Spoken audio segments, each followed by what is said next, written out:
The Madaraka Express exhibit symptoms of COVID-19. To enhance safety in the public road transport, the government is implementing the protocol for those in the sector.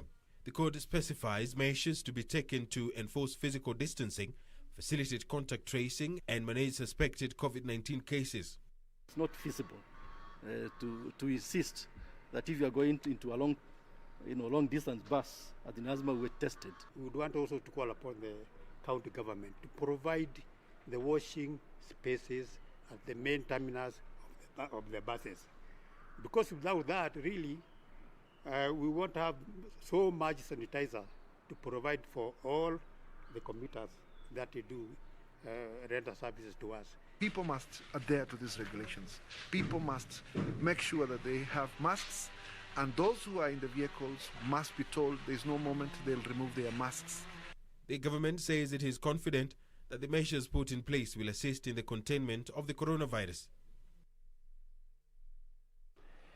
Gender-based violence cases in the country have significantly increased, with statistics indicating 834 cases were recorded by the third week of June 2020 compared to 86 cases in February before the onset of the coronavirus pandemic. UN Women Country Director Anne Mutavati says the global health crisis continues to expose women and girls to much greater risk that need urgent intervention. Kamche Menza reports. In the wake of the COVID-19 pandemic, the female gender is said to be most vulnerable to its effects compared to the male gender. Cases of gender-based violence and teenage pregnancies are on the rise. UN Women Country Director Anne Mutavati says Kenya's national GBV hotline 1195 showed cases have increased by 775% since COVID-19 pandemic struck the country. So in actual numbers, we have at the third week of June 834 cases that have gone through reported gender-based violence cases, compared to 86 only in February before the COVID-19 started. The shocking statistics were revealed during the handover of COVID-19 food and non-food donations to the Parliamentary Women Caucus leaders for distribution to vulnerable groups. 35% of cases that were reported on sexual violence in the first 2 weeks of COVID-19 were on sexual violence. Wherever a woman is battered, a child is either physically battered or emotionally battered. And so you must see that from a gender perspective or gender lens.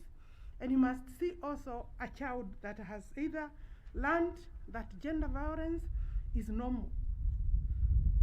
And so it becomes very hard to eradicate the vice. How do we move from here? We already have the numbers.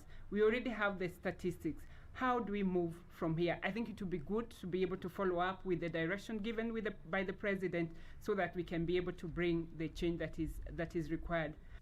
Public Service and Gender Affairs Cabinet Secretary Margaret Kobia called for tougher penalties for perpetrators. And there are many interventions to prevent teenage pregnancies. Counseling from the parents, counseling from the community, avoiding incidences and awareness that will prevent girls getting into that. In fact, if they are very young and they are under 18, they are being abused. That is a defilement.